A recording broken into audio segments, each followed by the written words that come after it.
નમસ્તે વિદ્યાર્થી મિત્રો,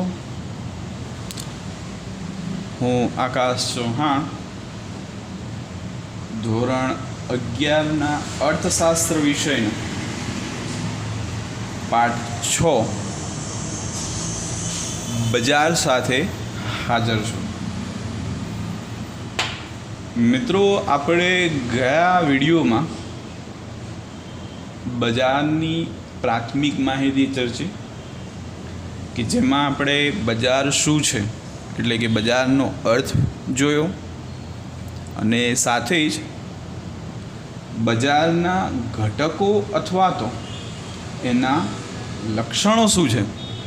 બજારના ઘટકો અથવા તો લક્ષણો શું છે, તો એના આપણે 5 ઘટકો કે લક્ષણોને શું કર્યા હતા, ચર્ચ્યા હતા. વિદ્યાર્થી મિત્રો, એક વસ્તુ એ કહી દઉં કે તમે ક્રમ મુજબ વિડીયોઝને જોતા રહેજો, તો હવે પછી શું હશે એ ખ્યાલ રહેશે તમને.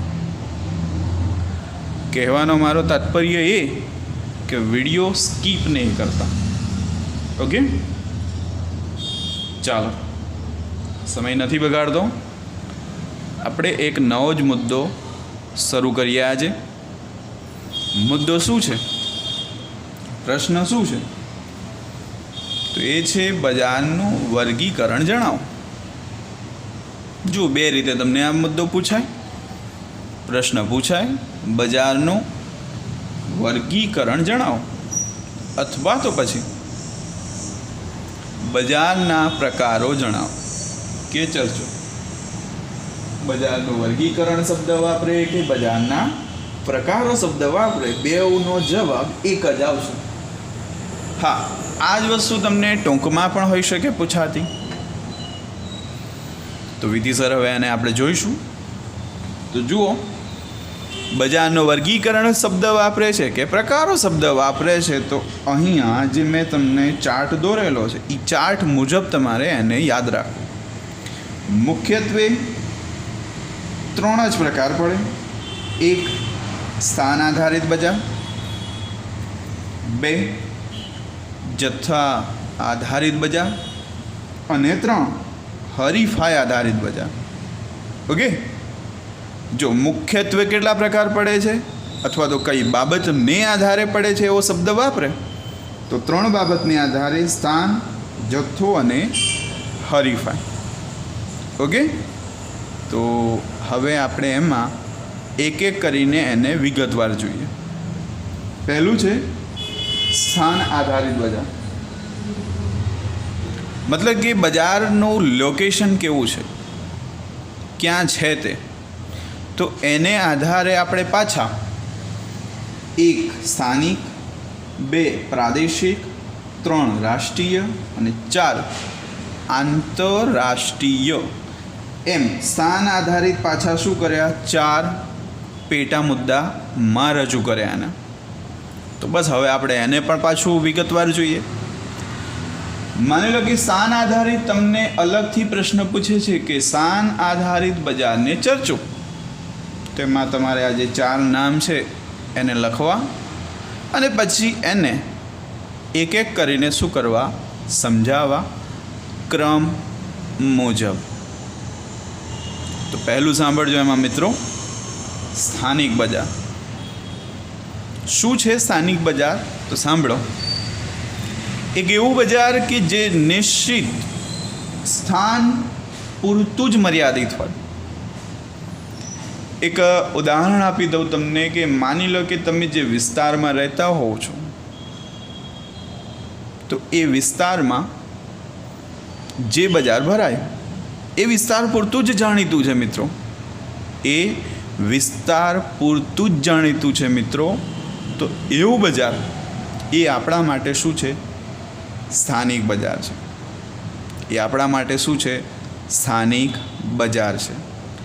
એના વિશે માત્ર તમારા કે તમારા વિસ્તારમાં રહેતા લોકોને જ એની શું હશે, જાણકારી હશે કે અહીંયા શું વેચાય છે, શું વેચાતો નથી. તો એટલા માટે એનું નામ જ શું પડી ગયું, સ્થાનિક બજાર. બીજો પ્રકાર સ્થાન આધારિતમાં પ્રાદેશિક બજાર. તો સ્થાનિક કરતાં થોડુંક શું હોય, મોટું. અને પાછું જે તે પ્રદેશ પૂરતું મર્યાદિત હોય. જેમ અહીંયા જે તે સ્થાન પૂરતું મર્યાદિત છે, જે તે વિસ્તાર પૂરતું મર્યાદિત છે, તો અહીંયા જે તે પ્રદેશ પૂરતું શું છે તે મર્યાદિત હોય, તો ત્યારે તેવા બજારને આપણે પ્રાદેશિક બજાર કહીશું. આના તમને હું કેટલાક ઉદાહરણ આપી શકું છું. જેમ કે આપણે અવારનવાર ઘણી વખત સાંભળ્યું હશે, ઇવન આપણે બોલ્યા પણ હોઈશું કે ભાઈ આ જગ્યાની આ વસ્તુ શું છે, પ્રખ્યાત છે. જેમ કે મુંબઈ છે, તો મુંબઈનો માની લો કે જે હલવો છે એ પ્રખ્યાત છે. ઓકે, એવી જ રીતે માની લો કે આપણું ગુજરાત રાજ્ય છે, તો આ ગુજરાત રાજ્યમાં તમે જુઓ જે જુદા જુદા પ્રદેશો આવેલા છે, તો આ દરેક પ્રદેશની એક ખાસિયત હશે, કંઈક ને કંઈક પ્રખ્યાત હશે. એ પછી ખાવા પીવાની વસ્તુ હોય, પહેરવા ઓઢવાની વસ્તુ હોય, કે પછી અન્ય કંઈ પણ હોય. તો તેવું બજાર, તો એવા બજારને મિત્રો આપણે શું નામ આપી દીધું, પ્રાદેશિક બજાર, કે જેની વેલ્યુ, જેનું માપ જે તે પ્રદેશ પૂરતું જોવા મળે. થોડુંક આગળ રાષ્ટ્રીય બજાર શું છે તો સાંભળજો. એક એવું બજાર કે જેની છાપ, જેની અસર જે તે રાષ્ટ્ર પૂરતી મર્યાદિત હોય. રાષ્ટ્ર પૂરતી એટલે કે દેશ પૂરતી હોય. જેમ કે આપણો ભારત દેશ છે, જેમ કે આપણું ભારત દેશ છે, તો આપણું ભારત કોઈક ને કોઈક બાબત માટે માની લો કે પ્રખ્યાત છે, કે જાણીતું છે, તો એ દૃષ્ટિએ તે કેવું બજાર છે, રાષ્ટ્રીય બજાર છે. આનું તમને એક ઐતિહાસિક આપણે ઉદાહરણ આપીએ તો માની લો કે આપણા ત્યાં જે યુરોપિયન પ્રજાઓ આવી હતી, તો યુરોપિયન પ્રજાઓ ભારતમાં આકર્ષાઈ કઈ બાબતને આધારે, અહીંયા પ્રચલિત, અહીંયા જ મળતી જે તે વસ્તુઓ માટે. તો એ દૃષ્ટિએ યાદ રાખો રાષ્ટ્રીય બજાર શું છે તે. ત્યાર પછી ચોથો મુદ્દો, આંતરરાષ્ટ્રીય બજાર. તો ભારત છે, અમેરિકા છે, ચીન છે, જાપાન છે, તો દુનિયાના દરેકે દરેક દેશો, દુનિયાના દરેકે દરેક દેશો એકબીજા સાથે જે વ્યાપારી દૃષ્ટિએ જોડાયેલા છે, જે વ્યાપારી દૃષ્ટિએ જોડાયેલા છે, વિશ્વના દરેક દેશો એકબીજા સાથે જે વ્યાપારિક દૃષ્ટિએ જોડાયેલા છે, આર્થિક દૃષ્ટિએ જોડાયેલા છે, તો તેને આધારે આપણે તેને શું કહીશું, આંતરરાષ્ટ્રીય બજાર. ઓકે, તો મિત્રો આ હતું સ્થાન આધારિત બજાર. એમાં આપણે 4 મુદ્દા ચર્ચ્યા: સ્થાનિક, પ્રાદેશિક, રાષ્ટ્રીય અને આંતરરાષ્ટ્રીય. ઓકે, હવે મેં અહીંયા એક નોંધ લખેલી છે, સાંભળજો ધ્યાનથી, કે ભૌગોલિક રીતે આ વર્ગીકરણ હવે જડ રહ્યું નથી. જડ રહ્યું નથી મતલબ કે હવે વૈશ્વિકીકરણનો સમય છે. વૈશ્વિકીકરણમાં તમે જુઓ નિત નવા ફેરફારો થતા રહે છે રોજે રોજ. ઓકે, વૈજ્ઞાનિક શોધખોળો છે, વાહન વ્યવહાર, સંદેશા વ્યવહાર, કોલ્ડ સ્ટોરેજ, તો આ વગેરેને કારણે એકની એક જ વસ્તુ પ્રાદેશિક બજારની પણ હોઈ શકે, અને એ જ વસ્તુ પછી રાષ્ટ્રીય બજારની પણ હોઈ શકે. મતલબ કે હવે આપણે આવો જે ભેદ પાડતા હતા ને, એ હવે બહુ રહ્યો નથી. મેં એવો શબ્દ વાપર્યો, કારણ કે જે અહીંયા છે એ કદાચ એ જ વસ્તુ તમને અહીંયા પણ જોવા મળી શકે. ઓકે, તો મિત્રો આ હતું સ્થાન આધારિત બજારનું વર્ગીકરણ. થોડીક આગળ વાત કરીએ આપણે, તો એ છે જથ્થા આધારિત બજાર. કેવું બજાર? જથ્થા આધારિત. તો એમાં પાછા 2 જ પ્રકાર પડે. એક જથ્થાબંધ બજાર,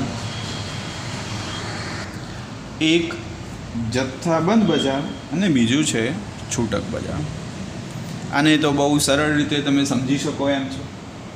જ્યાં વસ્તુઓનું વેચાણ મોટા પ્રમાણમાં કે મોટા જથ્થામાં હોય, આપણે અંગ્રેજીમાં જેને આપણે હોલસેલ કહીએ છીએ, કે જ્યાં વસ્તુ તમને હોલસેલ મળતી હોય, તો એવું બજાર આપણા માટે શું થયું? જથ્થાબંધ બજાર, કે જ્યાં વસ્તુઓ મોટા મોટા ઓર્ડર સાથે શું હોય? વેચાતી હોય, ખરીદાતી હોય. પણ એનાથી ઉલટું, જે બજારમાં વસ્તુ કે સેવાની લેવડ દેવડ છૂટક રીતે થતી હોય, એકલ દોકલ શબ્દ આપણે ઘણી વખત વાપરીએ છીએ, તો આવી એકલ દોકલ જે વસ્તુઓ છે, આવી એકલ દોકલ જે વસ્તુઓ છે એનું વેચાણ, તો એ વેચાણને આપણે અહીંયા એક નામ શું આપી દીધું છે? છૂટક બજાર. અહીંયા શું યાદ રાખવાનું? વસ્તુઓની ખરીદી કે વેચાણ મોટા જથ્થામાં થાય, તો અહીંયા ઉલટું યાદ રાખવાનું કે અહીંયા વસ્તુઓની ખરીદી કે વેચાણ છૂટક અથવા તો એકલ દોકલ સ્વરૂપે જોવા મળે. ઓકે, તો આ હતા જથ્થા આધારિત બજારના બે ભાગ. અને હવે થોડુંક આપણે આગળ વધીશું. હરીફાઈ આધારિત મતલબ કે સ્પર્ધા કેવી છે, સ્પર્ધાનું પ્રમાણ કેવું છે, તો એને આધારે આપણે એને બે જ ભાગમાં વહેંચીએ. જો પૂરેપૂરી હરીફાઈ જોવા મળે, પૂર્ણરૂપની હરીફાઈ જોવા મળે કે સ્પર્ધા જોવા મળે, તો એ આપણા માટે શું થયું? પૂર્ણ હરીફાઈ. પણ જ્યાં હરીફાઈનો કંઈક અંશે અભાવ છે, તો એ આપણા માટે શું થયું? અપૂર્ણ હરીફાઈ થયું.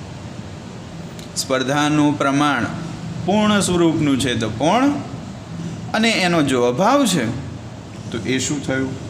અપૂર્ણ હરીફાઈ. અને એને મિત્રો અપૂર્ણતાના અભાવે ત્રણ ભાગ પાડવામાં આવ્યા: ઇજારો, ઇજારા યુક્ત હરીફાઈ અને અલ્પ હસ્તક ઇજારો. ઓકે, તો આ હતા મિત્રો બજારના વર્ગીકરણ કે પ્રકારના મુદ્દા. તમે સૌપ્રથમ આ ચાર્ટ યાદ રાખજો અને ત્યાર પછી એની વિગતોને ક્રમ મુજબ યાદ રાખો. ઓકે, ચલો તો અહીંયા સુધી આપણે આજે રાખીશું. ઓકે, જય હિન્દ.